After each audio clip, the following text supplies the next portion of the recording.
It's my pleasure to call the second session of the annual meeting to order and welcome Reverend Lori Walke, Associate Pastor at Mayflower Congregational UCC, who will introduce our speaker for this evening. Good evening, everyone. Sarah Adams-Cornell is an advocate for Native American culture, education, and rights. She is a citizen of the Choctaw Nation of Oklahoma and serves on the board of directors for Sovereign Community School, where she focuses on community engagement. Sarah co-created an intertribal empowerment organization called Matriarch that serves Indigenous women in Central and Northeast Oklahoma. Sarah is the president of the board of directors for the ACLU of Oklahoma and also serves on the board of directors for Live Indigenous OK and worked alongside other Native advocates to see Indigenous Peoples Day recognized in Oklahoma City. Sarah is a board member of the Auntie Project, Not Your Mascot, a proud ally member of Central Oklahoma Two-Spirit Society, serves the OKC Citizens Committee for Community Development, and was activist in residence at the University of Oklahoma. Sarah has also worked alongside other advocates to eliminate land run reenactments and Native mascots in Oklahoma City public schools and co-created a program called Oklahoma History Day, a diverse and accurate account of Oklahoma history through statehood. What should be obvious at this point from her bio is that Sarah Adams-Cornell is a maker of good trouble, an organizer of good trouble, and what we should all want to be when we grow up. It is our honor, Sarah, for you to be with the Kansas-Oklahoma Conference, and we are ready to learn from you. Thank you so much, Lori, for that warm and kind welcome. Halito Sahochifo at Sarah Adams-Cornell, Choctaw Ohoyosia, so Ishki at Tammy Adams, Sapotni at Dorothy Jefferson, Kut Amachukma Atikosh Himak Nitak, Hashi Pinsa Lisa Na Yukpa. In my Choctaw language, I just said hello. My name is Sarah Adams-Cornell. I'm a proud Choctaw woman. I am the daughter of Tammy Adams, and I am the granddaughter of Dorothy Jefferson. And I am so pleased to be with you today. I want to thank again Lori Walke, just such an incredible person and leader in our community, and for welcoming me, and to Edith Guffey for the invitation to be here this evening. So I'm coming to you from the homeland of the Wichita, the Caddo, and the Apache. And I'm obviously an Indigenous woman. And I invite you tonight to lay down any preconceived notions or ideas, or even sometimes knowledge that you think you might have about Indigenous people and our land, and consider that some of that might not be true. And I know that that's asking a lot, because those ideas most prevalent about my people have been told in hopes to romanticize genocide. The idea of the leather and feather Indian of time long past serves as a kind of glue to add another brick to create the foundation of our country based in white supremacy. I'd like to, before we get too far down that road, I would love to tell you a little bit about my family and my family's story. My Choctaw family came from Mississippi, and when they were forcibly removed from Mississippi, they traveled to Oklahoma, which is now southeastern Oklahoma. And my maternal great-grandfather was a rancher. So he raised cattle and horses, and he was a part of the postal system. And he was just a really important member of the community in southeastern Oklahoma. He had an interaction at some point with missionaries from Oklahoma that came and spoke to him and his family, and they told him, you can be an Indian man or you can go to heaven, but you cannot do both. And this was a pivotal time in my family's history where my great-grandfather made the very intentional decision to stop speaking the language, to stop participating in our traditional ways, and to not allow his children to learn the language and also participate in our cultural ways. And even though his mother lived in the house as well, and she spoke nothing but Choctaw.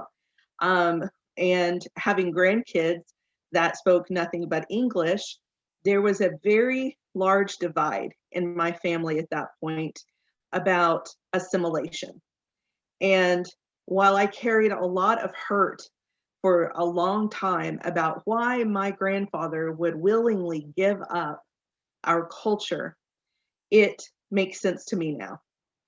With a mother's eyes, having children of my own, and understanding that if my children had an opportunity to suffer less, I might take that route too. And so I wanted to tell you that story because I feel like it's an important piece as we walk through what would make a person go out in the name of God, a missionary, and tell a person who God made indigenous that that was unacceptable to God. We are going to unpack oppression and white supremacy tonight. It's an incredibly important piece to understand why we are the way we are today, to understand those pieces so that we can do that hard work of dismantling white supremacy and oppression.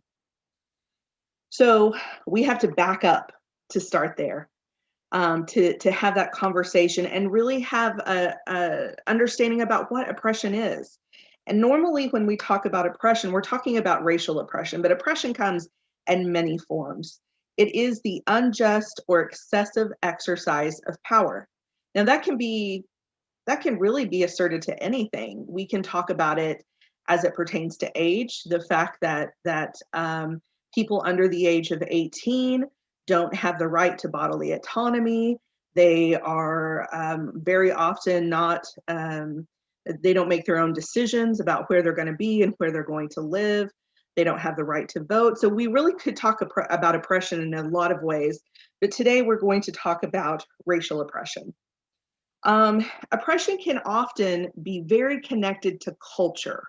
So when you're talking about, when you look at any culture and you find out what is their idea of happiness, what is their idea of really getting to that place of being happy, that answer will vary. If that answer is power and land and money, our value set will be very different compared to a culture where the very best thing that can happen is to have a healthy community.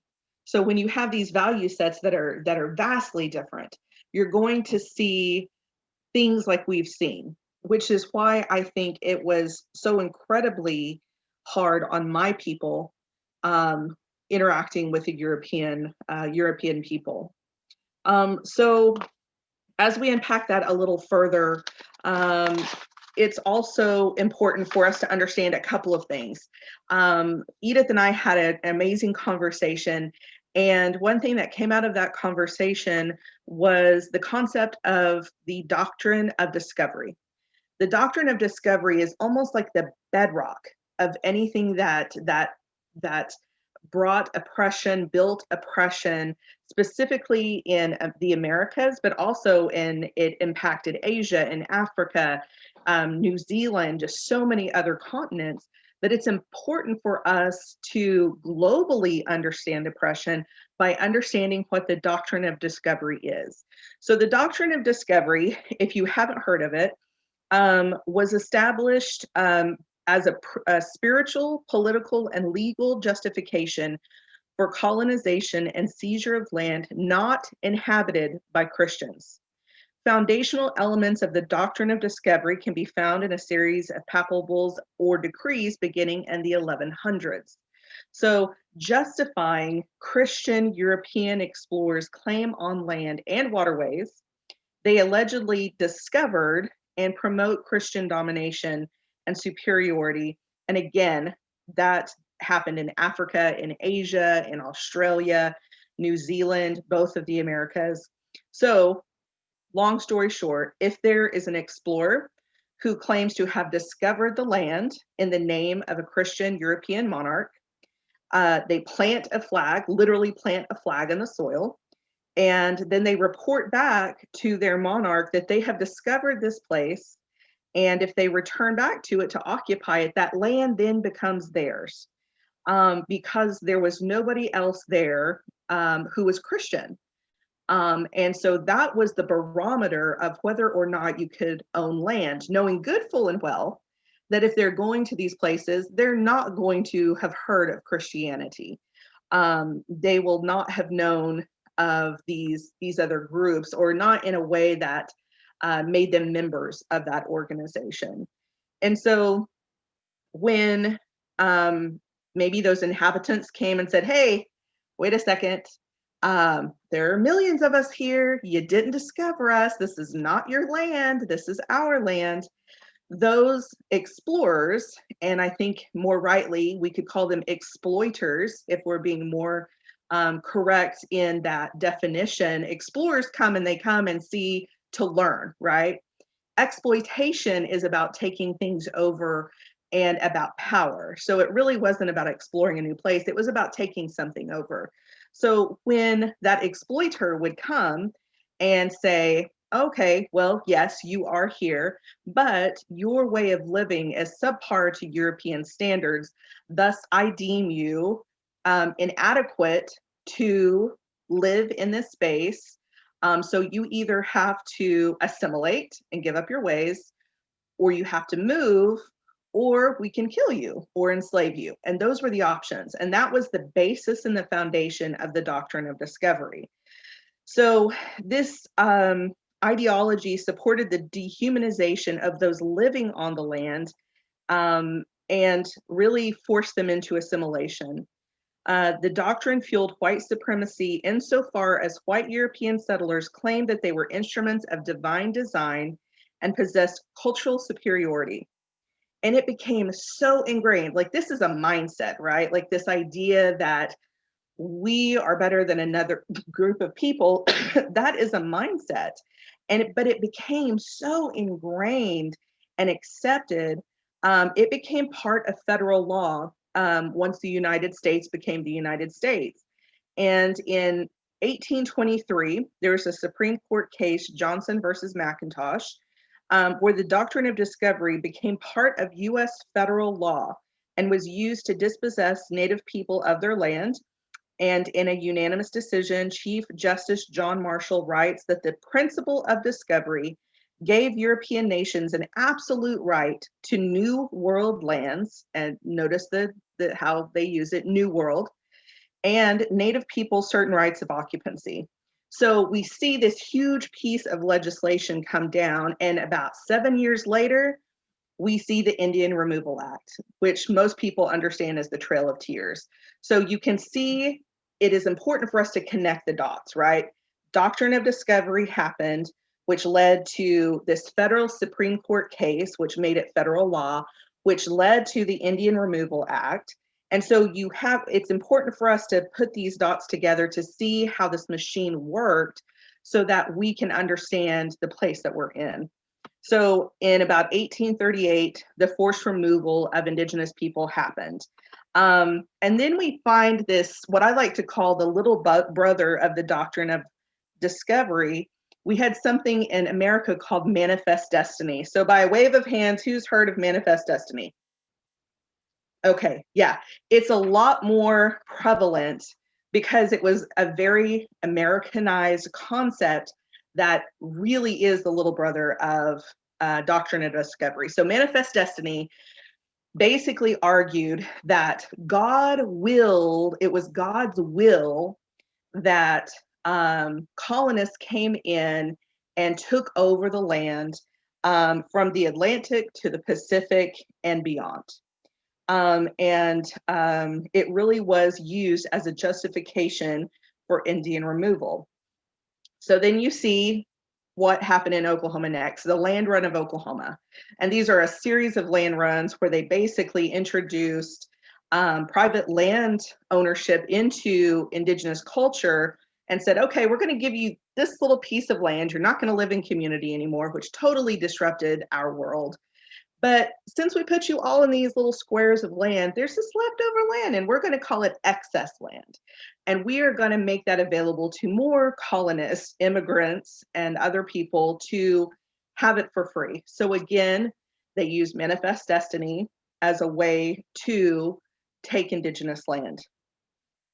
So this idea of white supremacy was also used to take indigenous children from their homes and place them in boarding schools.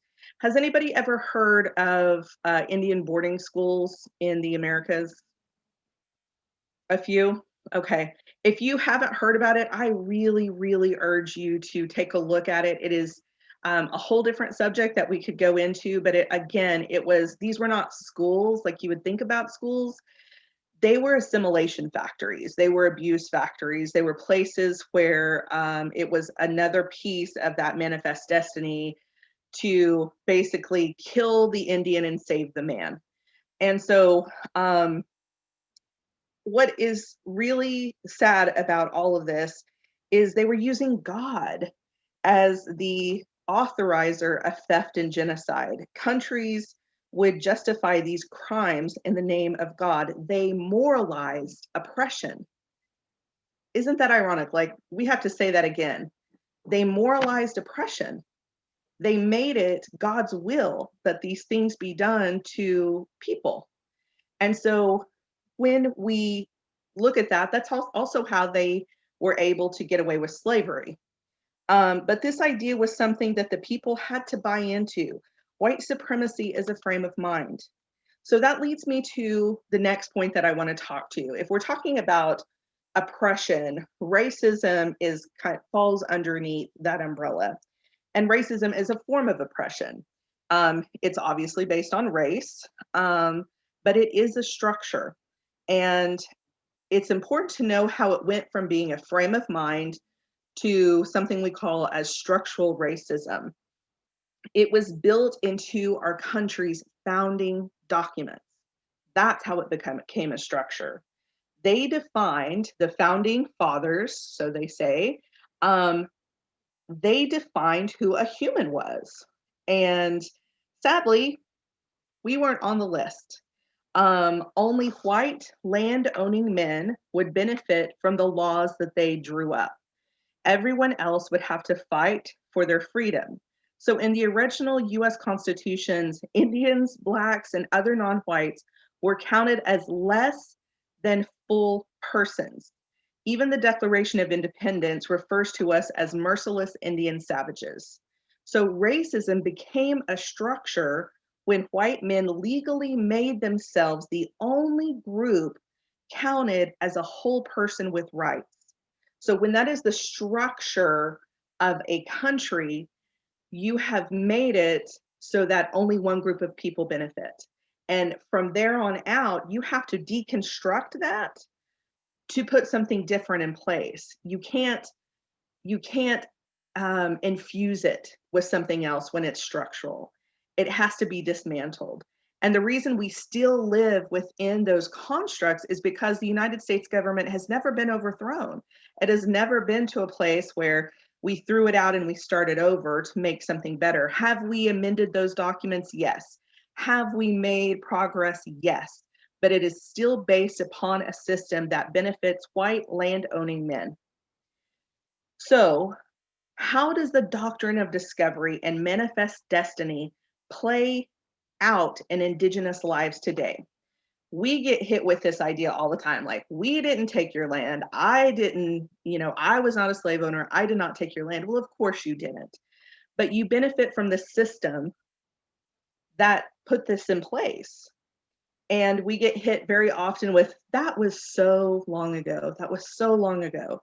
So I think my family's story about assimilation is incredibly important. I'm still feeling the effects, the impact of manifest destiny and the doctrine of discovery, because my culture was taken away. So my grandmother didn't learn her ways or her language. My mother didn't learn her ways or her language, nor did I. I had to go back into my community, go back to my elders, and reclaim what should have always been mine, what is always been mine. And that to me is how it's still impacting our community today. Other ways that it's being impacted is by the boarding schools that they formed. Whenever you oppress a group of people, there's obviously going to be trauma. And we know that trauma produces things like addiction. It produces things like cyclical violence, abuse. It produces poverty. And so even in the community today, a large chunk of our community lives under the poverty line. We have rates. One thing that it absolutely is tied to Manifest Destiny is this notion that we still aren't fully human. There's a study that was put out by a group called Illuminatives that you should absolutely go check out, where they polled people today. It is the most current polling about indigenous people, and there's still a fairly large percentage of the United States who believe we don't exist anymore, or that we are subhuman, like we're not fully human people.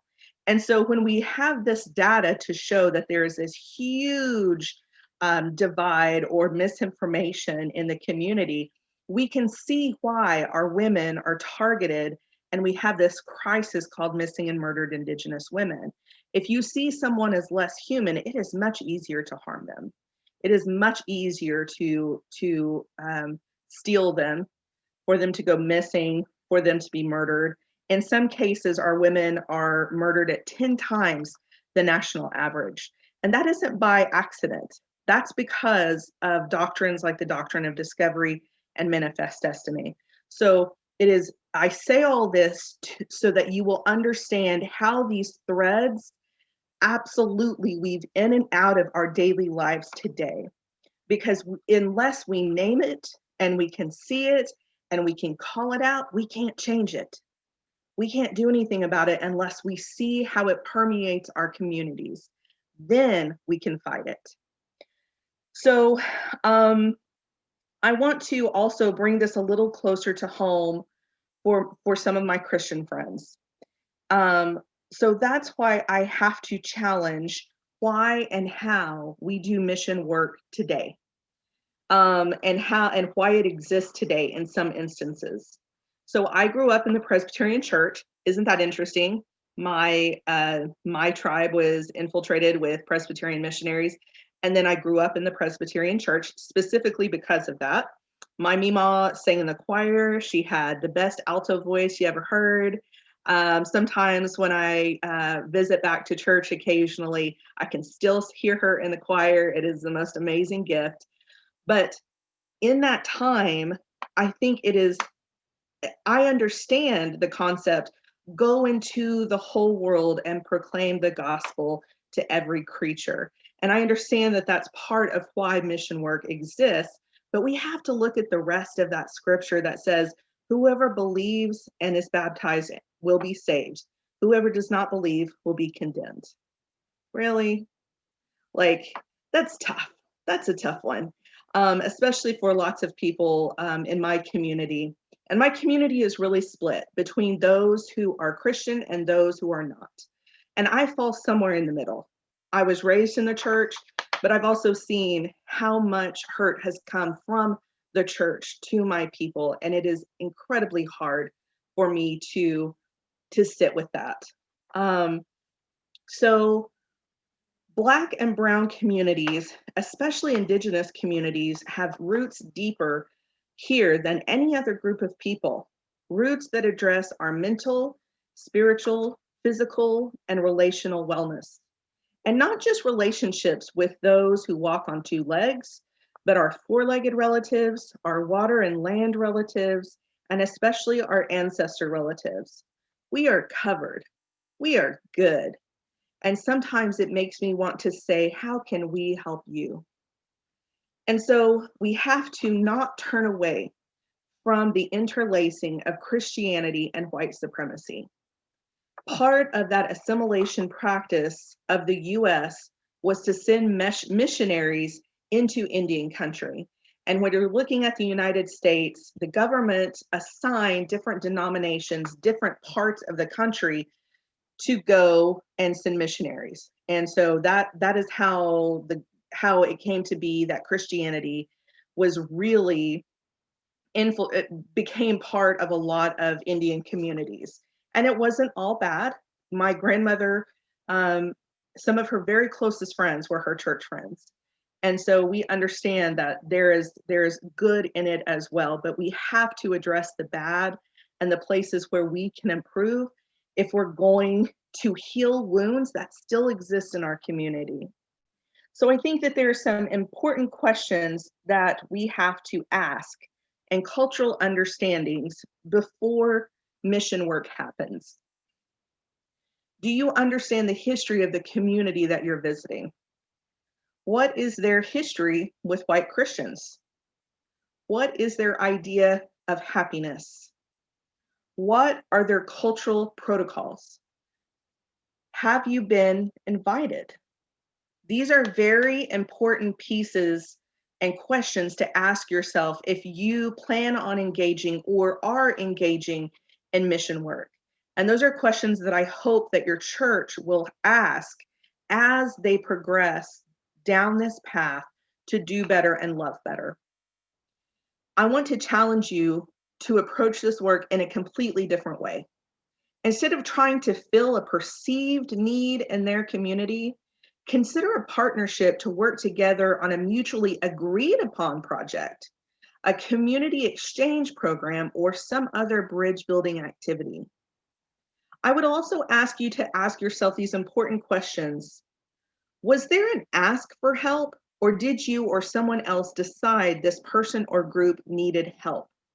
Sometimes cultures who do not prioritize wealth or power, who live in perceived poverty, that does not mean wrong. That does not mean bad. It does not mean ill fit to parent. It means a different set of cultural values. And those are things that don't need to be fixed. If there is an ask for help, absolutely, that is a place to fill in. We must continually challenge our biases. White cultural norms should not be centered. I ask you to do an exercise with me. Find a role model. Someone, I'd like for you to think about somebody who exudes creator's love. And if you can, close your eyes and think of that person that exudes creator's love.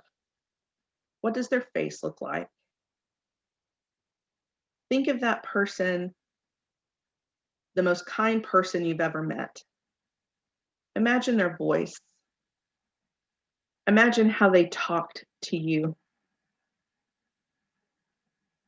Remember a time when they helped you. Did they rush in and fix the problem? Did they sit with you? Did they listen? How did that make you feel?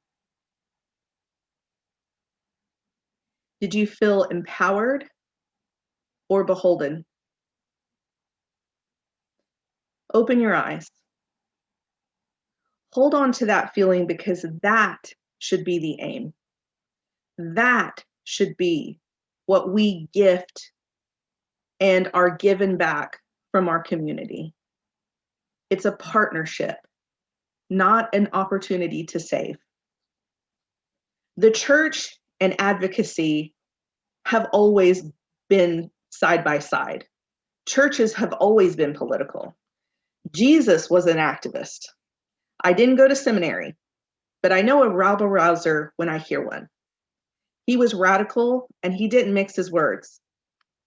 I urge you to engage like that. This isn't a time to sit on the fence, and it has to start at home. So I ask you to talk to your denomination about why they hold tight to names that glorify pilgrims and colonization. I ask you to listen, to be a person who intentionally evolves and can change their mind. It's okay to change your mind. We are all limited by our own lived experiences. And it is incredibly important, because we are limited by those experiences, to create friendships with people who look nothing like us, so that we can expand those lived experiences. Again, I ask you to listen. Decenter whiteness and push against polite politics. Understand that it is going to be messy work and painful work. It is okay, and you should expect to make mistakes. We have to stop the cancel culture and allow people to make mistakes and get back up and do it better the next time. Use your vote to speak your mind. Openly and vocally fight against the million ways white supremacy filters through our community. We have an incredible time in the history of our country to have conversations about accessibility and equity. Equity for our LGBTQ2S relatives, for our Black and Brown relatives, for those who are differently abled, for all of those who have been oppressed. This is a landmark time. We cannot continue to let inclusion and diversity be enough. Those are very low bars, friends. Inclusion just means that you're going to allow people to be in the room. Diversity means that the people in the room aren't all going to look alike, but that says nothing to giving them, making sure that they have an equitable voice. We have to fight for accessibility and equity. Dr. Angela Davis, I mean, come on, she is an icon. Every time I hear her talk, it just gives me goosebumps. And she said something that just nailed it on the head. She said the powers that be are always seeking to de-radicalize our demands, including Black people within a racist institution without rooting the structural racism out of the institution. Diversity and inclusion only work when they are paired with justice and transformation. And that's it, friends. That's it. We cannot hold that bar of diversity and inclusion anymore. We have to raise that bar for equity.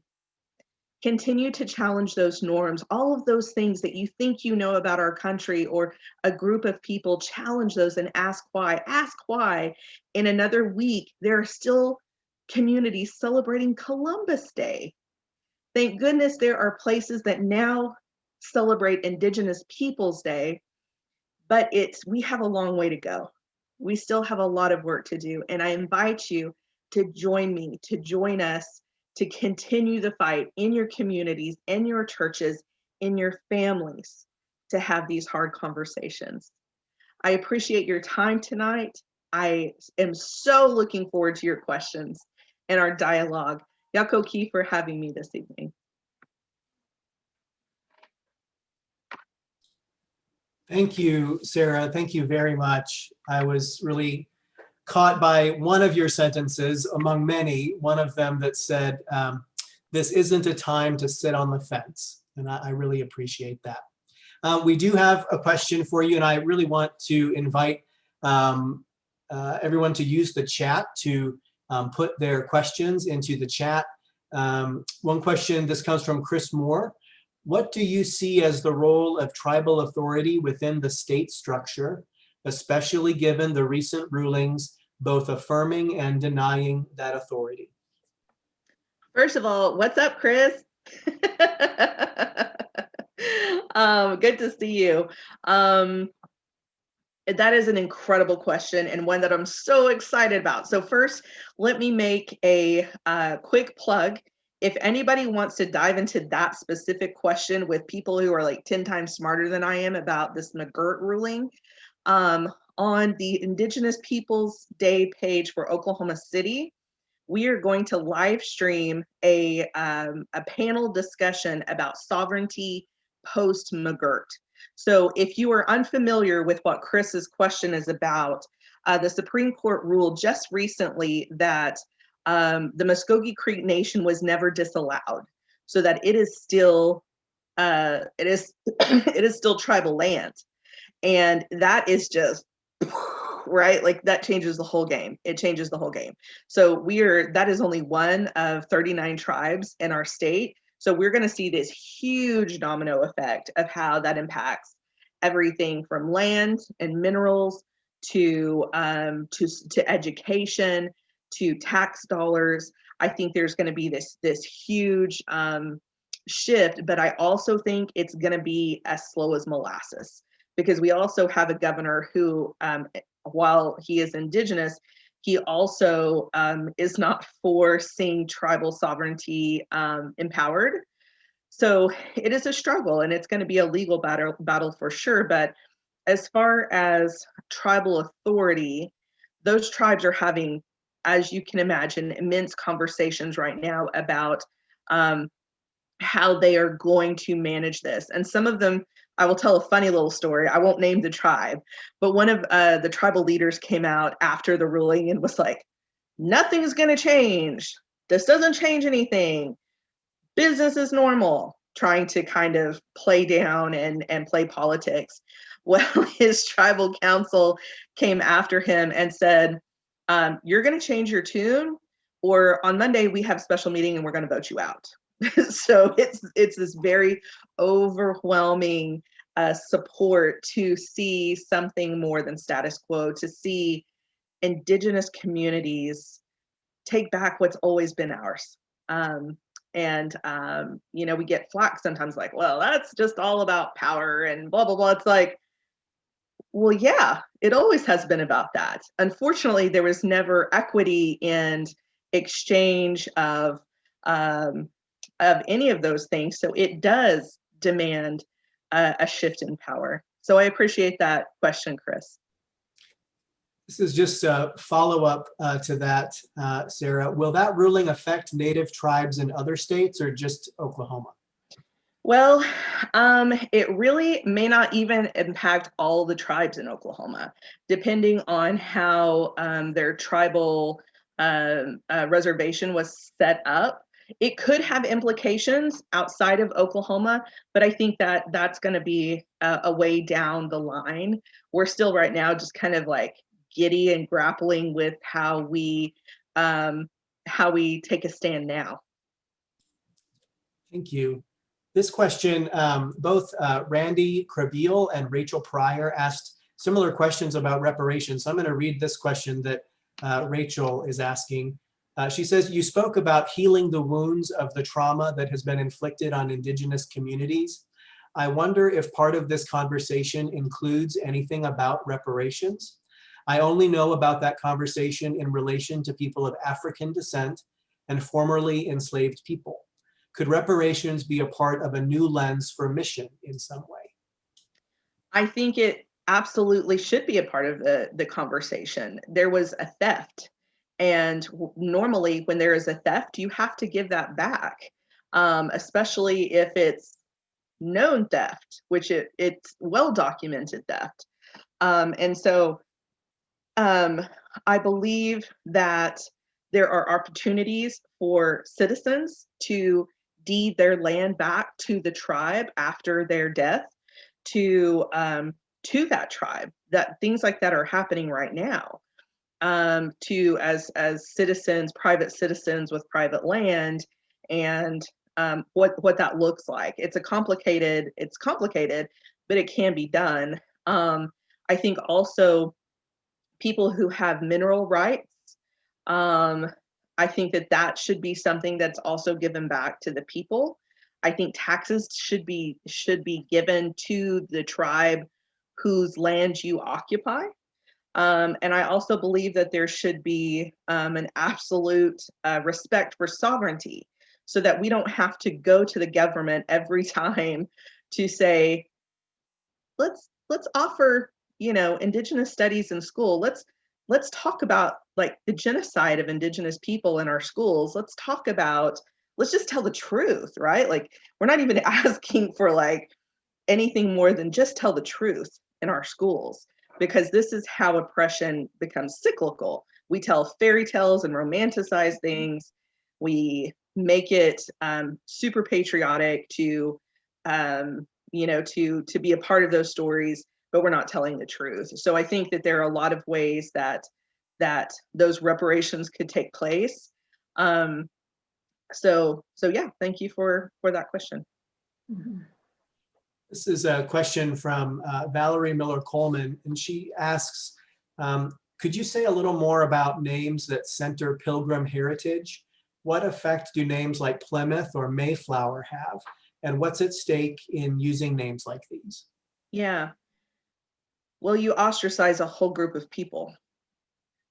When you use words and terms like Plymouth, Mayflower, and any of those terms that really, whenever you think about it, when you're naming something because you're glorifying it, right? Like you want to honor it. You're honoring. That's why we name buildings certain things, or that's why we do that, is because in some way we're honoring whatever that was. And while I understand the concept of immigration to something better or something perceived better, we have to also recognize that that was on the backs of a group of people, that those people were by and large murdered to make way for pilgrims. And even when we see lots of stories of Thanksgiving, which is horribly inaccurate, if you've never actually researched that, that is a horrible story and nothing that anybody would want to emulate. But that's the same thing for these names. It's the same thing as how it impacts it should impact everybody, but as we glorify the Confederate flag and what that represents to our Black relatives, things like Plymouth impact our indigenous relatives equally in an equal kind of way. And so I think those are super low-hanging fruit. And I know that sometimes when you institutionalize these things, they seem really hard to change. But for me, that's the low-hanging fruit. Like, structural racism is hard to change. Changing the name of a church is much easier. And what it does is it opens a door to another community that may not have darkened your door simply because the name of your church. Thank you. That in particular gives us a lot to think about. You mentioned Thanksgiving. Is there something, this question comes from Edith, is there something you might say to our churches that are still telling the story about the Pilgrims and Indians, quote unquote? Yeah, I think it's important to know that while the indigenous people in that place did help save them by teaching them how to survive on the land, that kindness was not part of the story. There was actually a massacre that happened right after Thanksgiving by the Pilgrims to the indigenous people, nearly wiped them out. And that part of the story isn't told. And it was a really dark time for those tribes because they were nearly eradicated. So when we talk about Thanksgiving, while I celebrate a really great day of food and friends and family, I don't celebrate Thanksgiving. I think it's like celebrating Columbus Day. It's like celebrating this fairy tale, another romanticized fairy tale about a time in our history that romanticizes colonization. And until we absolutely, and I talked about this a little bit about really reconsidering cultural norms like Thanksgiving Day, like Columbus Day, like Confederate flags, these things that we have normalized, then we're not going to change. It will just continue these cyclical problems. For example, in Oklahoma, I don't know how many of you are from Oklahoma, but there are many schools who still participate in Land Run Day.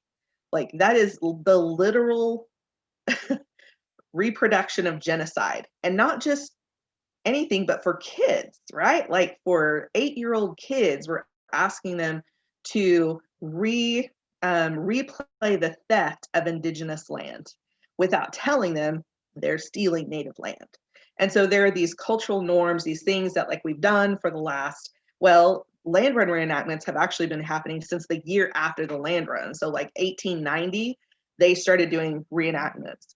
And so we have to challenge these ideas. And in Oklahoma, there's like it's a huge thing. We have 89er Day. In Guthrie, there's like this huge celebration with like Miss 89er. There's even a princess. They do like this whole reenactment thing. And for indigenous people, and indigenous kids who are asked to reenact the genocide of their people, that is something we have to consider. So their options are either participate in the reenactment of the genocide of your people, sit in the office and feel like you're in trouble, or miss a day of school. And many of these reenactments are actually grades that they are given in class. And so there aren't a lot of good options, but we as adults have this opportunity to be like, hey, wait a minute, school principal or superintendent or Board of Education, why are we still participating in this? Is there something better that would give a more well-rounded, educational, honest view about what happened that doesn't include a reenactment? Because reenactments, we've had people say, well, why don't you just put the Indians out there and let them run them off the field? It's like, that's not a good idea. That's not cool. That's not better. Like, let's just tell the truth and not celebrate it. That was a very long answer. My apologies. That's great. Thank you. I had a question. I didn't type it into the chat, but one of the abbreviations that you used, Sarah, was LGBTQ2S.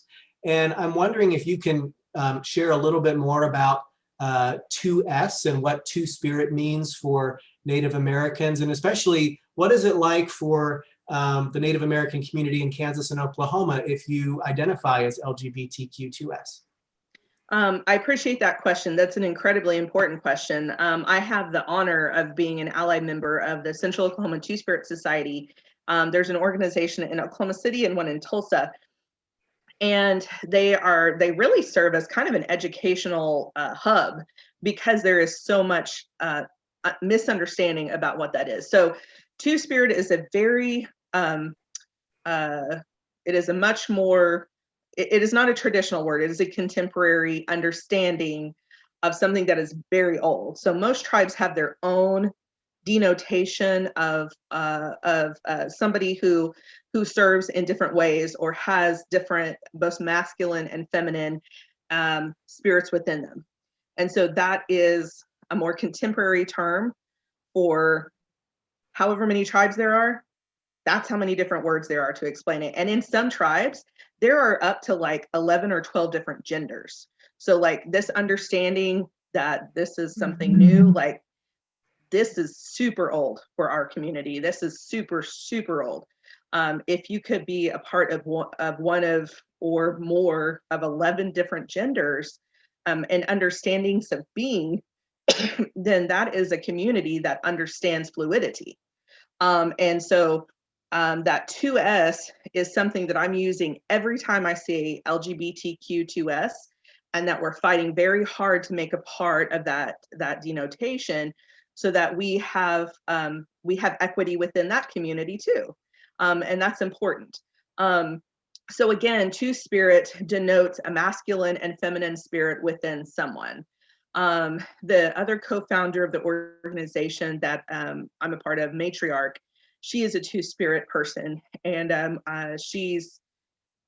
they're considered medicine. They're medicine people. They're people who are honored and revered in our culture before colonization. Colonization did a doozy on making our people forget the honor and status and medicine of our Two-Spirit people. Like, we have a long way to go in my community to make sure that we right that. But they're considered very special, honored people traditionally in our communities.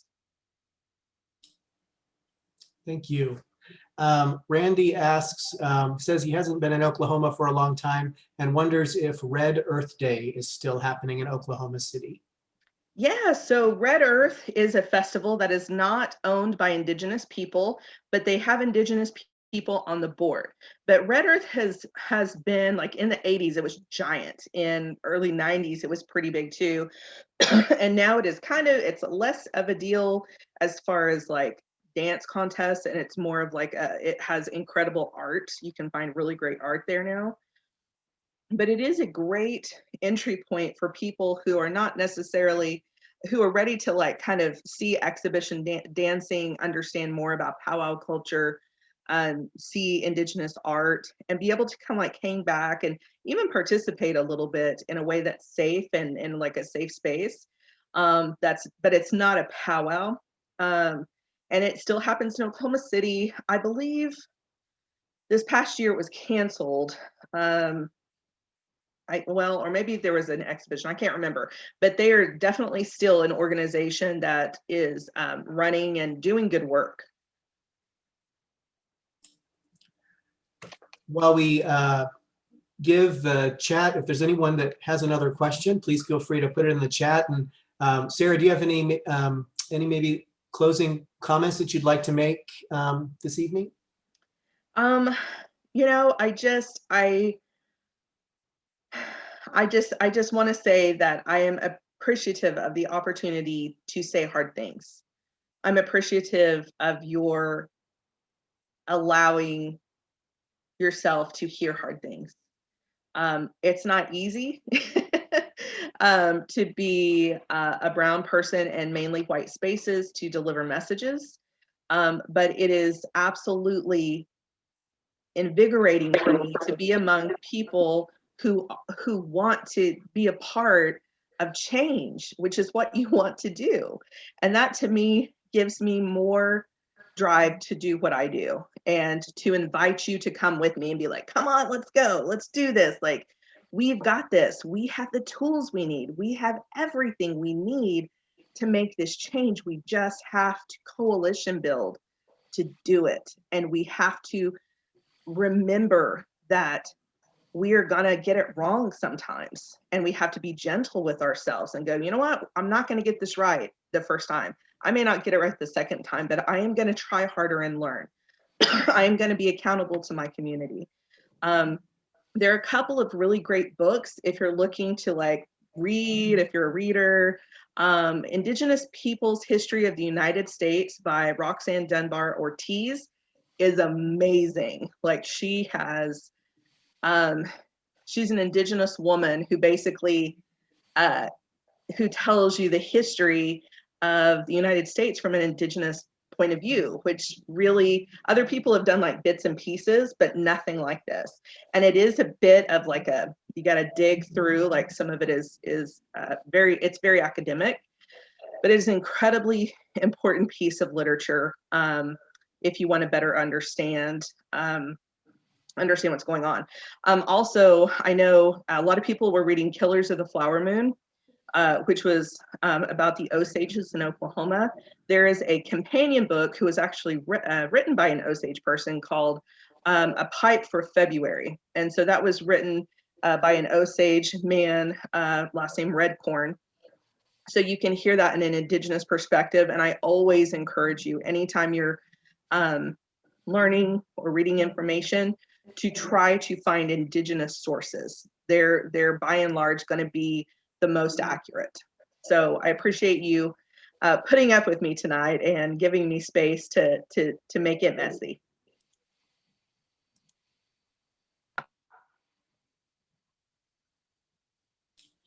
Thank Oh, and you. I want to say one more thing. Sorry. I want to say thank you to Chris. Chris has given my organization, Matriarch, an incredible opportunity to meet in his church. And he is just so gracious and made this space available and hosted us for like, what, 3 years, something like that. It's a good amount of time. We are going to be in a different space this year, but just wanted to say that your church has been good to us. You've given us space to and Matriarch is a trauma healing group. Like, this is an indigenous women's space where we educate ourselves about the issues. We just had this topic about oppression and lateral violence and systemic racism. And so I'm steeped in it right now. Like, I'm just, I'm all about it. And he gave us a place to heal. And that's giant. So if you have opportunities in your churches to offer space for that kind of thing, like, I highly recommend it, to reach out to these groups that are struggling and doing like just potlucking it because we have no funds to afford buildings at this point. We just want to meet and do trauma healing work, and so I want to thank Chris for that. Yay, Chris.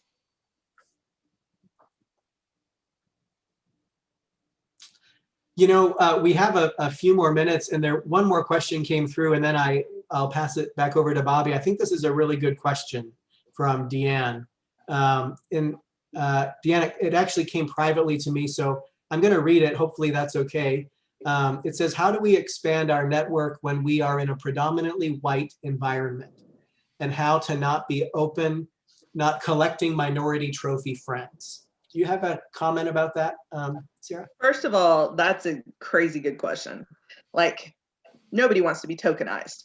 And I think that if you're cognizant of that, you're not trying to do that. Like, if you're like, you know what, I want to build my circle, I want to expand my worldview, I want to be a helper, and I want to go in a way that expects nothing, that is in a way that is very much like, hey, I would love to sit down and have a cup of coffee with you. And if you are in a space that is predominantly white, you need to make a concerted effort to get out of that space. So whether that means going to a town nearby that has more accessibility to communities of color, to participate in events, especially events. So all the time we're being asked to come into the library to give a talk here or there, different organizations, predominantly people of color. And those are great contact points to plug in. So very often we will say, like I did today, hey, we have a talk happening Monday for Indigenous Peoples Day. Come hang out with us. It's virtual, but I still want you to come.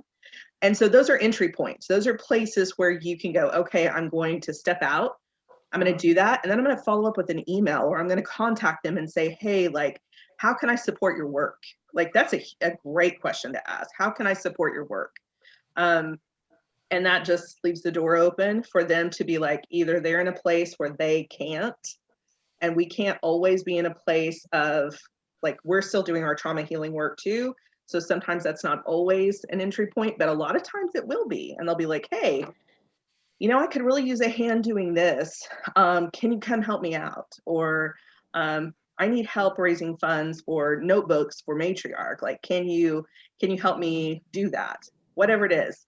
You want to sit down for a cup of coffee, like inviting somebody for a cup of coffee is a great way to have entry conversation that leads to something bigger. I appreciate your question. That was a great question. Bobby, I want to see if you're available, if you can come on now. Okay. Am I connected? All right. My connection has been interrupted several times. I'm not sure. It must have been those geese going over. But anyway, Sarah, thank you so much. It's been wonderful hearing what you have to say. And I'm privileged to be a longtime member at Fellowship Church in Tulsa. So it was definitely our pleasure to have the Matriarch group there. And we wish you well in your other place. We will miss you. Okay, everybody.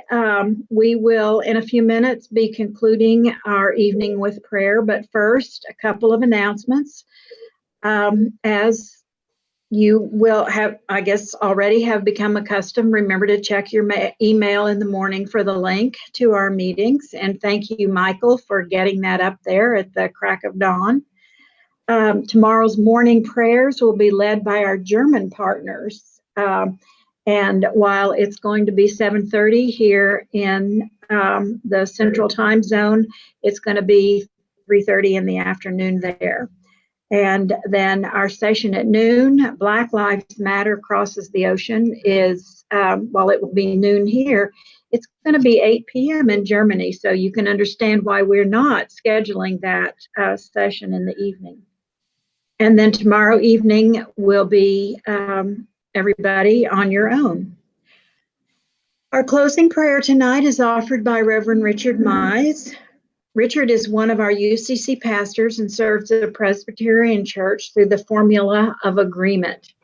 Following the closing prayer, we will be in recess until morning prayers in the morning, and then followed by the Black Lives Matter Crosses the Ocean at noon. So, Richard?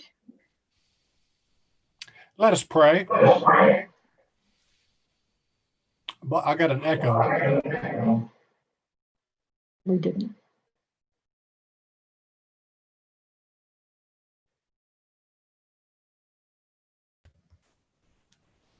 Okay.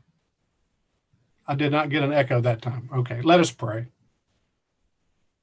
Oh, Creator God, thank you for Sarah, our teacher, tonight. Oh, Holy One, we thank you for these days and evenings of a different, challenging kind of fellowship and work by and on behalf of the Kansas-Oklahoma Conference of the United Church of Christ. We thank you for the minds and personalities, provocative thought and expression, for the variety of skills, talents, and gifts, and for stories and for storytellers. Let your Holy Spirit flow into and through our lives so that all these abilities and dreams may be used to fulfill your purposes. We have much work to do and to undo, and even more listening and sitting with and learning. Lord, you've brought us to the end of this day. Draw us close with your peace and shalom. God bless us and protect us and bring us all to everlasting light. In the name of personal, radical activist Jesus and social justice, we pray. Amen. Amen. Amen. Good night, everyone. Nice. Thank you for having Thank me. you, Sarah. Thanks, Edith. Thanks. Been Good great. night. Thank you. Thank you.